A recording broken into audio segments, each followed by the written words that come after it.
au kutafakari neno hili, somo hili linalosema mambo ya kufanya ili neema ya Mungu iendelee kutenda kazi ndani yako. Mambo ya kufanya ili neema ya Mungu iendelee kutenda kazi ndani yako. Maana sio wote wanaoweza kuipokea neema ya Mungu wanaendelea kutembea na hiyo neema.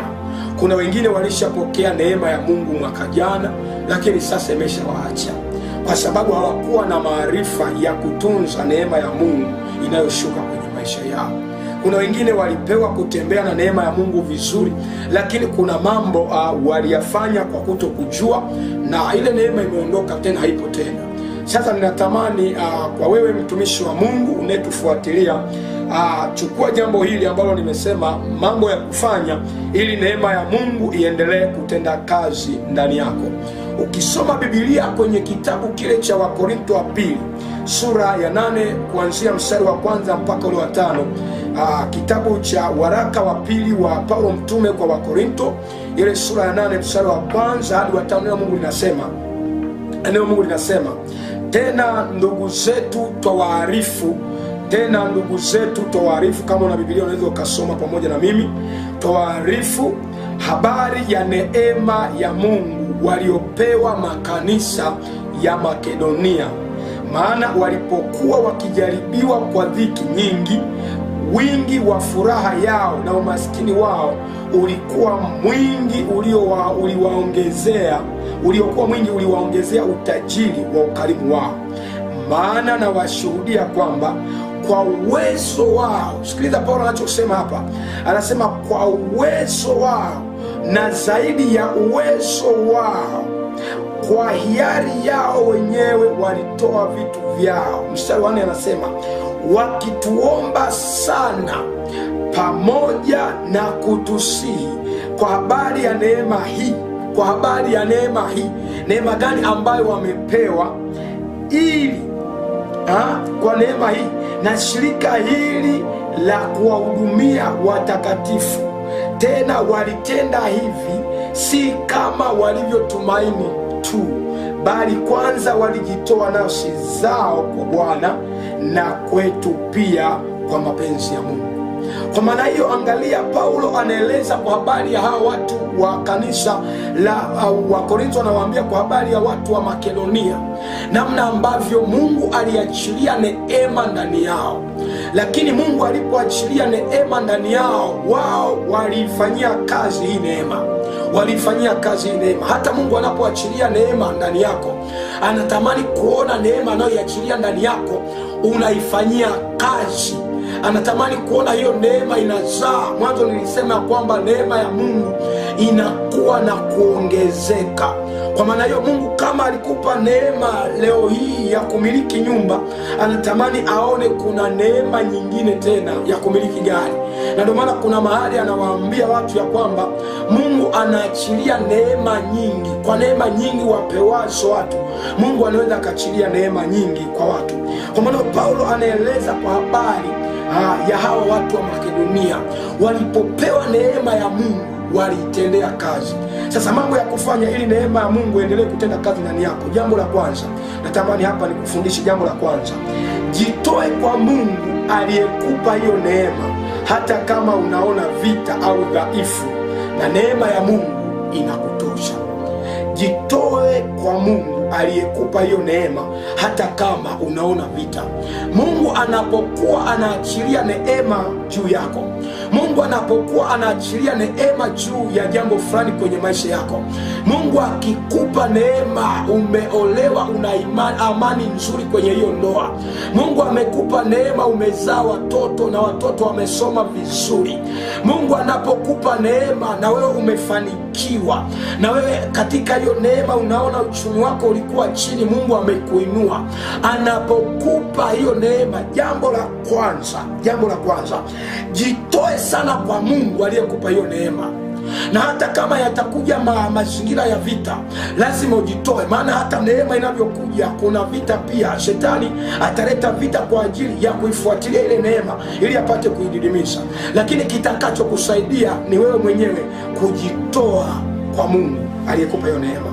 Lakini jambo la pili, Jambo la pili, ongeza kiwango chako cha kumjua Mungu. Ongeza kiwango chako cha kumjua Mungu katika kutenda mema. Ongeza kiwango chako. Angalia, Paulo anawaambia watu wale wa Makedonia, walipokuwa wamepewa neema na Mungu, waliweza kufanya zaidi ambavyo hata kina Paulo walikuwa wakifikiria, kwa sababu walijitoa nafsi zao, walitoa maisha yao, na waliongeza kiwango cha kumjua Mungu.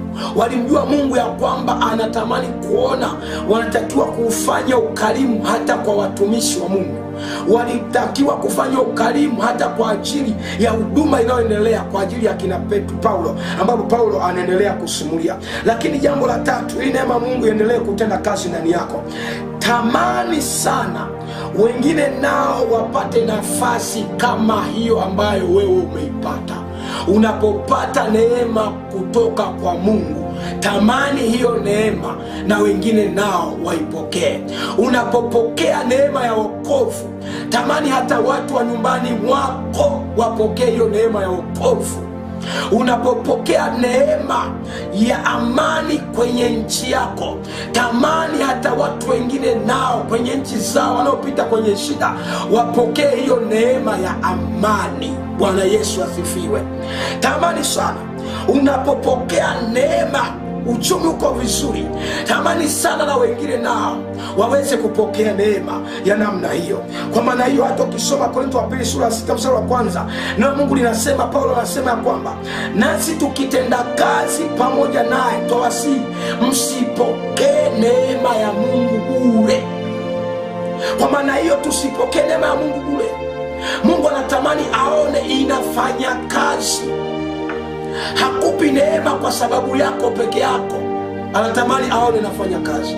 Hasa wengine wanapopewa neema na Mungu, uchumi wao umeongezeka vizuri, basi utakuta anaanza kujiinua, utakuta anaanza kuinua mabega, utakuta hata watu wakiwa wahitaji msaada hawasaidii.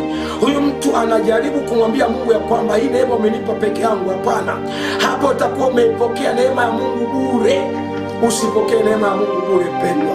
Haya ni mambo ambayo Mungu anatamani aone ile neema aliyoachilia ndani yako inaendelea kufanya kazi. Endelea kutuma maombi yako wakati namalizia juu ya pointi hii ya 4 ambayo ni ya mwisho, Jambo la 4 ambalo litakwenda kusaidia neema ya Mungu endelee kutenda kazi ndani yako.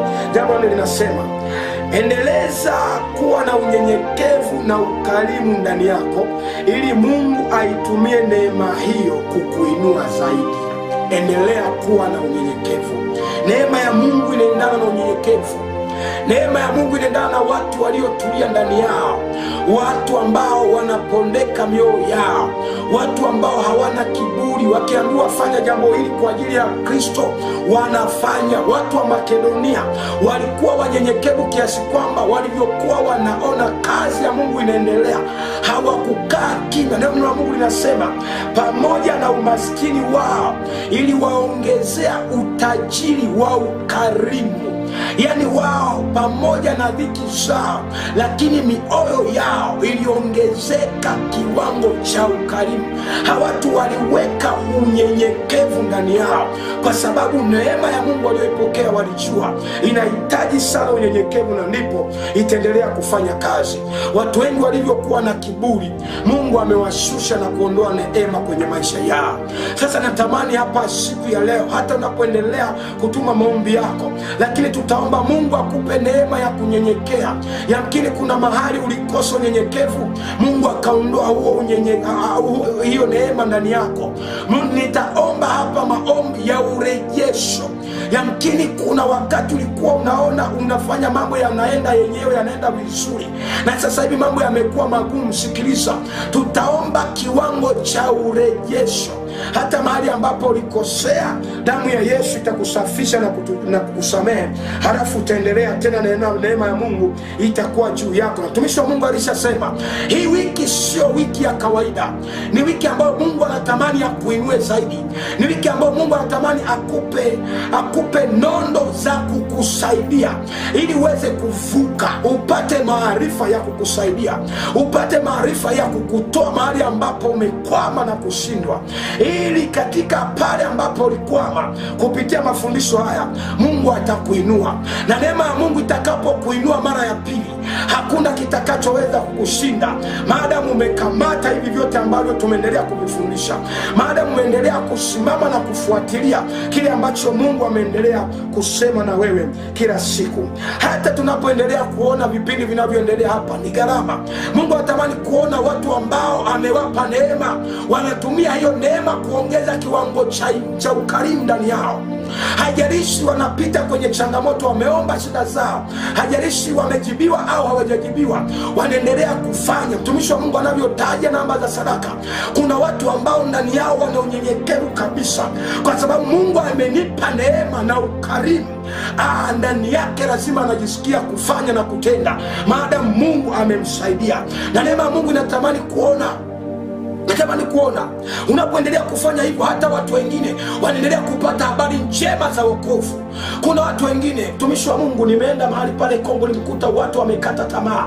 Mtu mmoja ananipokea, anasema, mtumishi, toka nipo Kigoni, mtoto mdogo, tunakimbia vita, kila siku ni kukimbia, mpaka sasa ana watoto wengi zaidi ya 6, lakini bado anasema amani kwao haipo, lakini stili anasema Yesu ni Bwana. Ina maana anasema neema, hata kama tunapita kwenye changamoto, lakini neema hii tunaipata kidogo ya kuishi na kupumua, tunakimbia, tunapata nafasi, ni Mungu aliyetusaidia. Kwa maana anasema ile neema tutaitumia kwa sababu ni Mungu aliyetusaidia. Karabashandarabasaka. Mama moja akaniambia, ni tumeomba, tumelia, tumekata tamaa, lakini bado mioyo yetu ina matumaini, kwa sababu Mungu ametupa neema. Hata hivyo majumba yetu yapo hajabomolewa, bado tunaendelea kuishi. Wanakimbia vita, lakini wanaendelea, wanarudi na maisha yanaendelea. Kwa hiyo Mungu akikupa neema, kuna watu wanatakiwa kupokea hata habari njema. Hawana hata hiyo habari njema. Wengine hawana hata simu ambayo wewe unayo hapo unatazama hicho kipindi. Wengine hawana hata television, wengine hawana hata chochote. Unatamani hivi vipindi viendelee hata kwenye redio, ambao watu wana viredio, wana simu ndogo, waweze kupokea hii neema. Hii neema tusipokee bure. Haleluya, haleluya. Endelea kutuma maombi yako, nasi tutaenda kuomba hapa, na nguvu za Bwana zipo kwa ajili ya kukuhudumia. Na ukizingatia na kufuatilia haya, ukawa mnyenyekevu na mkarimu vizuri, kama wale watu wa Makedonia walifanya kazi ya Mungu, waliwahudumia watakatifu, waliweza kufanya hata wakaweka shirika la kuwasaidia watenda kazi kwenye shamba la Bwana. Oh, haleluya. Kuna watu watapita kwenye TZ Gospel Television, wanaendelea kufanya kazi ya Mungu. Kuna watu wanaofanya kazi lazima walipwe, lazima waweze kupata saidi zao, nao wapate kula na kuishi. Watumishi wanahubiri, kuna mahali watamani wapate leso, lazima Mungu akupe hiyo neema. Ninatamani kuona baada ya wiki hii watu kupokea neema ya Mungu. Atakapowaongezea hiyo neema, kuna watu watainua ukarimu kwenye television, na watu hawatakuwa watu wa kawaida tena.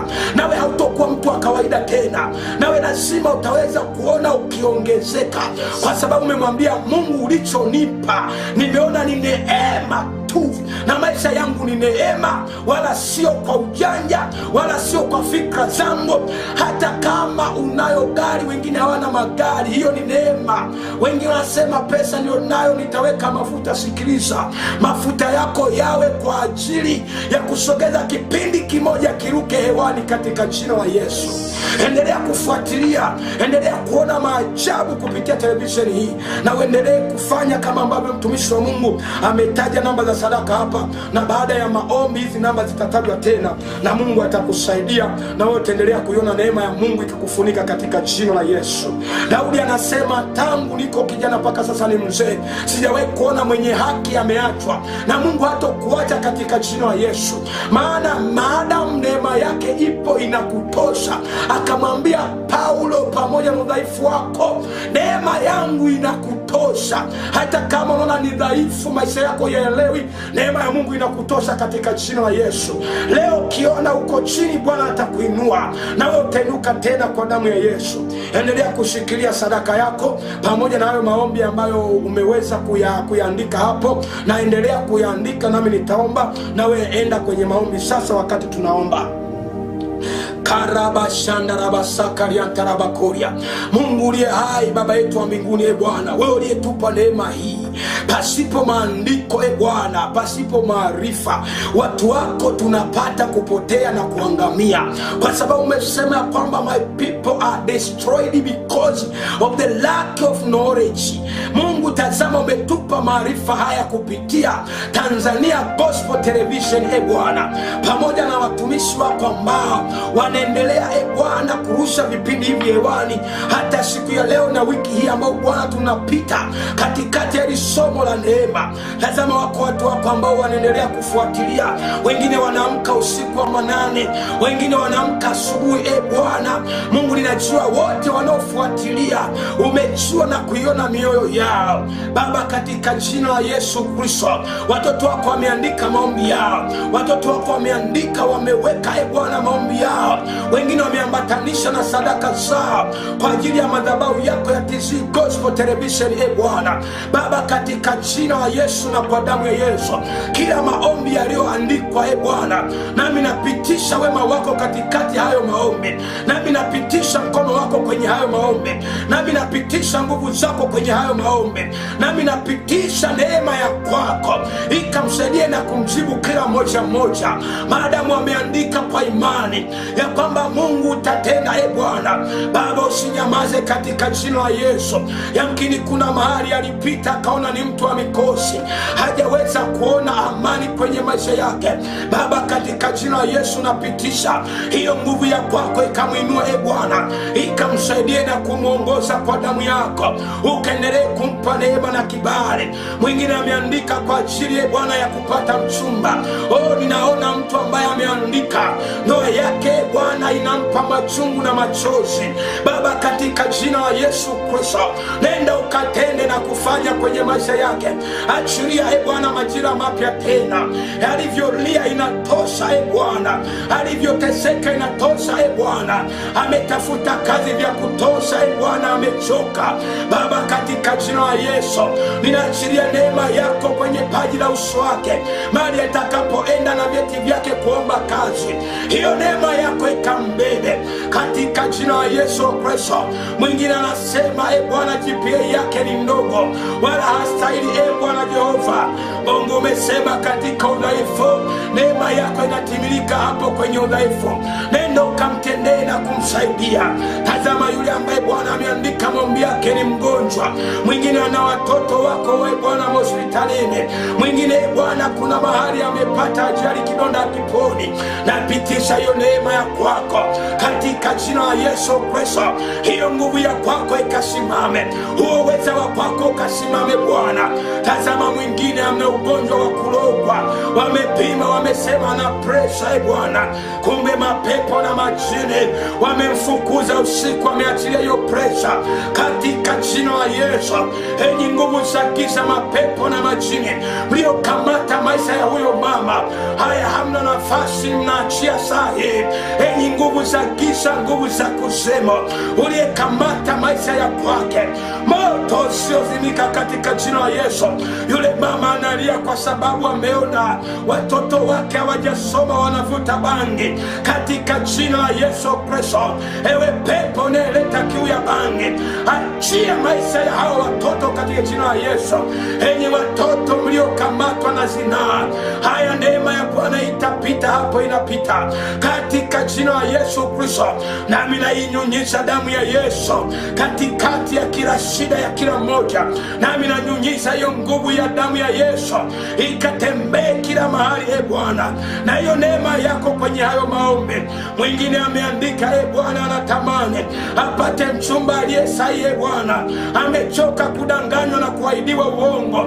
Baba, katika jina la Yesu Kristo ninapitisha hiyo nguvu ya kwako, ninapitisha huo wema na neema yako Bwana, ikamfunike kwa damu ya Yesu.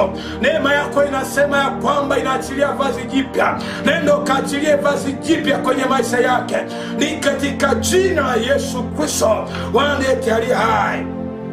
Karabashandarabakoria rikantarabashenderebosata yakantarabakoria mandoroboshanda. Haijalisha amezunguka sana kwenye maisha, ametafuta misaada amekosa, hata ndugu wote wamemkimbia, mwingine alivyofiwa. Bwana tazama, ndugu amemnyang'anya zile mali. Bwana Baba, katika jina la Yesu Kristo narejesha neema yako juu ya haki yake, katika jina la Yesu. Haki yake itopotea bure. Mwingine ana kesi ya kusingiziwa, naipitisha hiyo neema yako juu yake, ni katika jina la Yesu na kwa damu ya Yesu. Enyi mapepo mliokamata kwenye hao watu wa haki, katika jina la Yesu acheni fahamu zao, na hiyo haki ya mwenye haki ikathibitike, ni katika jina la Yesu na kwa damu ya Yesu. Neema yako kwa ajili ya kila maombi yaliyoandikwa na yanayoendelea kuandikwa ikaendelee kufunuliwa kwa ajili ya kila mmoja. Nami naomba hata kwa ajili ya wale ambao wako mbali, hata kwa ajili ambao Bwana wanatufuatilia, naomba kwa ajili ya sadaka zao. Mungu kambariki kila mmoja Bwana. Tazama moyo wa ukarimu ndani yao. Mungu kawatunze na kuwainua, ni katika jina la Yesu. Asipungukiwe kwa damu ya mwana kondoo, na kwa nguvu zako ukasimame na kuwa pamoja nao, ni katika jina la Yesu nimeomba haya Bwana, na ukambariki na kumuinua kila mmoja. Endelea kubariki juu ya vipindi vyote ambavyo Mungu vinaendelea katika televisheni hii Bwana, na channel ya Mwalimu Ayubu Mafyela, ukaendelee kusimama Bwana, ni katika jina la Yesu ninaomba na kushukuru. Amen. Mungu akubariki. Mimi ni Mwalimu George Robert Rusoro kutokea pale Dar es Salaam. Mungu awabariki sana. Tuendelee kufuatilia mafundisho haya na Mungu endelee kukuinua. Amen. Asante sana.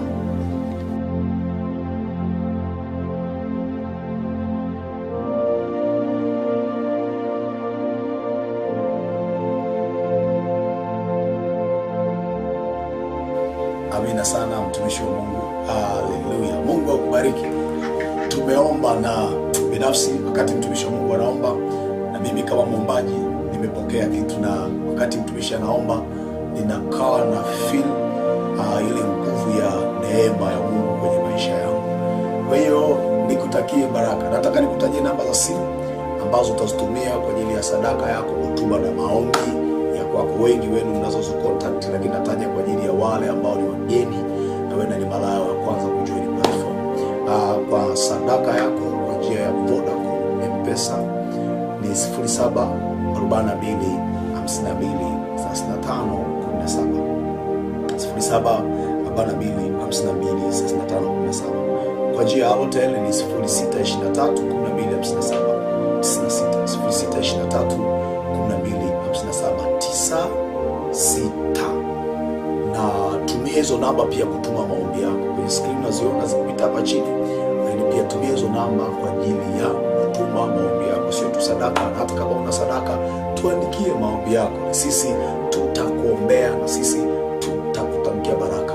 Umekuwa na mimi mtumishi wa Mungu Anointed Man of God Ayubu Mafyela, na mtumishi wa Mungu George Robert Rusoro all the way from Dar es Salaam, na tumekutana hapa Dodoma, na tukaona vema tukaa naye kwenye kipindi cha Amka Tuombe, chini ya Amka Tuombe Prayer Network. Kutoka safarini, alikuwa yuko Kongo na mimi nchini huko, lakini akapita hapa akaona ni vema tukaomba pamoja, na neema ya Baba ikawa nasi. Mungu akubariki na Mungu akuinue. Uwe na siku njema.